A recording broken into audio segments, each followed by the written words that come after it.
मैं विद्यालय का पूर्व छात्र हितेश कुमार। माँ शारदे के श्री चरणों में नमन।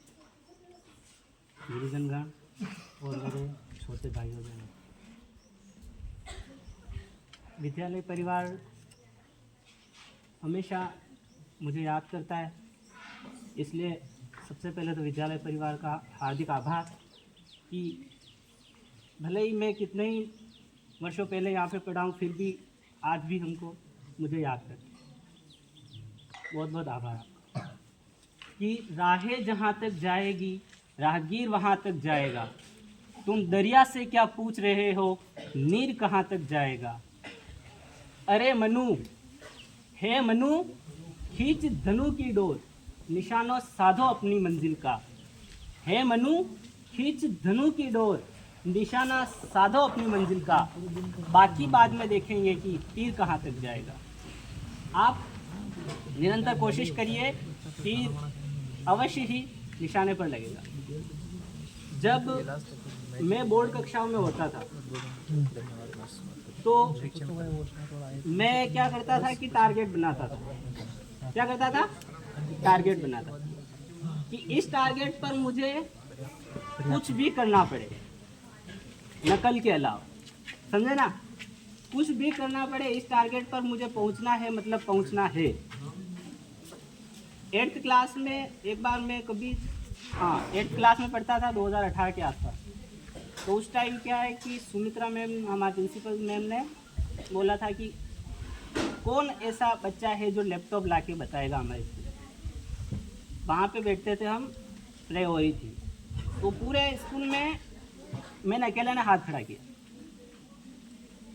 मतलब उस दिन, उससे पहले मुझे पता भी नहीं था कि 8th क्लास में भी लैपटॉप मिलते हैं, लेकिन उस दिन मैंने जैसे हाथ खड़ा किया तो मेरे पास एक एम हो गया, एक लक्ष्य हो गया, एक गोल हो गया कि अब मुझे क्या करना है, लैपटॉप लाना ही है। उस दिन मैंने लक्ष्य बनाया। तो मैं क्या है, कभी घंटों में या सप्ताह में टाइम को काउंट नहीं करता था, मैं काउंट करता था मिनट में। फर्स्ट बार मैंने 480 मिनट का टाइम टेबल बनाया कि 480 मिनट घर पे पढ़ना है मुझे। 480 मिनट में मैंने कभी घंटों का भाग नहीं दिया कि मैंने कितने घंटे घर पे पढ़ता था। तो 8th क्लास में मैं पढ़ता था, लेकिन क्या है कि साइंस हमेशा से कमज़ोर थी। भाई ऐसा तो नहीं है कि अंगूर का जो पौधा होता है उस पर आम लग जाएंगे। तो मतलब 5 विषय मेरी अच्छी थी, लेकिन साइंस मेरी अच्छी नहीं थी। साहिद जी सर पढ़ाते थे उस टाइम, मोहम्मद साहिद जी सर। अभी शायद उनका कुंडई में ट्रांसफ़र हुआ था, उसके बाद पता नहीं हो पाया। तो वो पढ़ाते थे और वो अपनी शिद्दत से पढ़ाते थे, लेकिन पता नहीं साइंस में रुचि नहीं थी। तो 3 विषय में A+ ग्रेड आई। कितनी आई? जिसमें इंग्लिश थी, हिंदी थी और सामाजिक थी। 3 में A+ आई, 2 में A ग्रेड आई, गणित और संस्कृत में। लेकिन साइंस में उस टाइम B ग्रेड ही आई। 9th में आए तो इधर से 9th में आए, हमने सोचा चलो कोई नहीं, पाटेंगे इसको, पढ़ेंगे, वापस साइंस पढ़ेंगे। लेकिन जैसे ही 9th में आए तो साहिद जी सर का ट्रांसफ़र हो गया। तो मतलब साइंस में कभी मेरी रुचि बढ़ी ही नहीं, इसलिए मैं 11th में भी कभी साइंस ले नहीं सका। 9th में 82% थे। तो फिर मैंने 10th में आया, बोर्ड में गोल बनाया कि 82 से नीचे तो जाना ही नहीं है, कोई भी हो जाए 82 से नीचे नहीं जाना। टारगेट बना लिया, 82 बनाने हैं, क्योंकि सफलता की सीढ़ी ऊपर चढ़नी है, नीचे नहीं आना है। तो 10th में मैंने बनाया और उस टाइम मेरे आए थे 84.3 मार्क्स।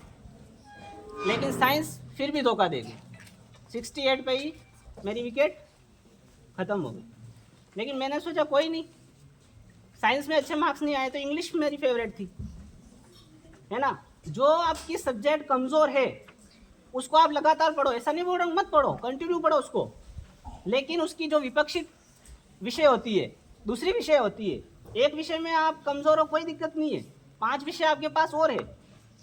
तो मैंने इंग्लिश को हथियार बनाया क्योंकि मेरी शुरू से इंग्लिश ठीक थी, है ना। 8th में भी A+ ग्रेड आई थी, तो मैंने इंग्लिश को हथियार बनाया। यहाँ से 20 में से 20 भेज दिए, गुरुजनों का आभार आप।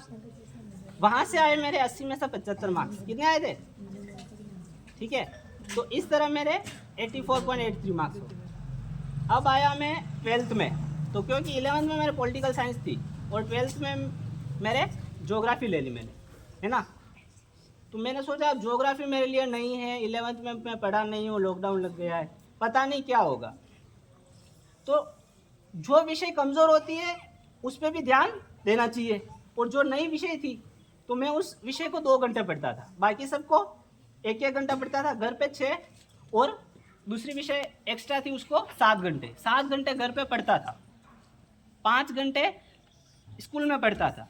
1 घंटा जाने का, 1 घंटा आने का, बस में भीड़ में कभी ऊपर बैठना पड़ता था, कभी लटक के आना पड़ता था, लेकिन फिर भी पढ़ाई की।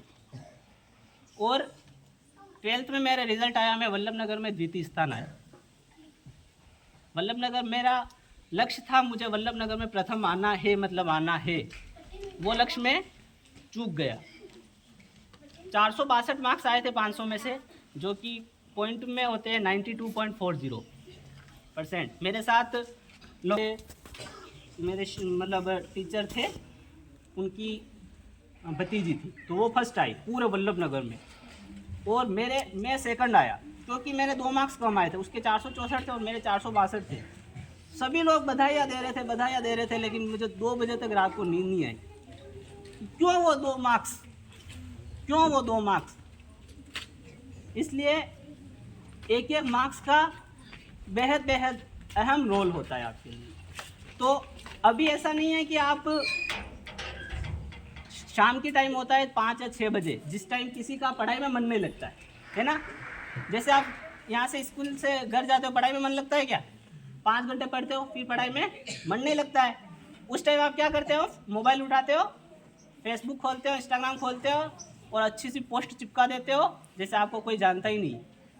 तो है ना, वास्तविक दुनिया और आभासी दुनिया, 2 दुनिया होती है, जिसमें आप आभासी दुनिया में तो ऐसे पोस्ट करते हो और वास्तविक दुनिया में आपको कोई पहचानता नहीं है। कोई सामने से आ जाता है तो वो दूर हट के चला जाता है, वो हीरो रहवा दे, है ना। तो मतलब आभासी दुनिया में नहीं जीना है, वास्तविक दुनिया में जीना है। शाम को अगर 5 या 6 बजे आप सोशल मीडिया पे पोस्ट करने की जगह अगर आप किसी वातावरण में जाओगे, हम सभी किसान है कि नहीं है ना, तो आसपास के वातावरण में जाओगे, कहीं कुएं पे चले गए, चने का एक डाला तोड़ा खाया, तो आपको मतलब वातावरण की पूरी एनर्जी मिलेगी। और पूरे 5 घंटे की जो थकावट होती है, क्योंकि शिक्षा में पढ़ाई करते हैं तो थकावट आ जाती है ना। तो शाम को मतलब कभी कोई सोता भी है, घर पे जाते ही घंटा 2 घंटा सो जाते हैं ना, सोते हो है ना। तो सोते भी हो तो भी कोई दिक्कत नहीं है, लेकिन सोशल मीडिया में टाइम वेस्ट नहीं करना है ना। क्योंकि सोशल मीडिया एक आभासी दुनिया है जिसका वास्तविकता से कोई लेना देना नहीं है। आप भी जानते हो, हम भी जानते हैं। और क्या करोगे? फिल्टर लगाओगे। क्या करोगे? फिल्टर लगाओगे। जैसे आप मतलब आपकी शक्ल कोई जानते ही नहीं है कि आप कैसे हो, हैं? यहाँ पे मतलब शक्ल पे कमेंट नहीं है, लेकिन मतलब वो एक आभासी दुनिया है जो वास्तविक दुनिया से बहुत हटके है ना। तो आभासी दुनिया में हमको होना नहीं है। जब मैं पढ़ता था तो मैं शाम को मतलब मम्मी को बोल रखा था 12 बजे मेरे चाय चाहिए, शाम को, रात को। तो मम्मी जब चाय लेके आते थे फिर मैं 1 बजे तक और पढ़ता था। फिर सुबह मम्मी 6 बजे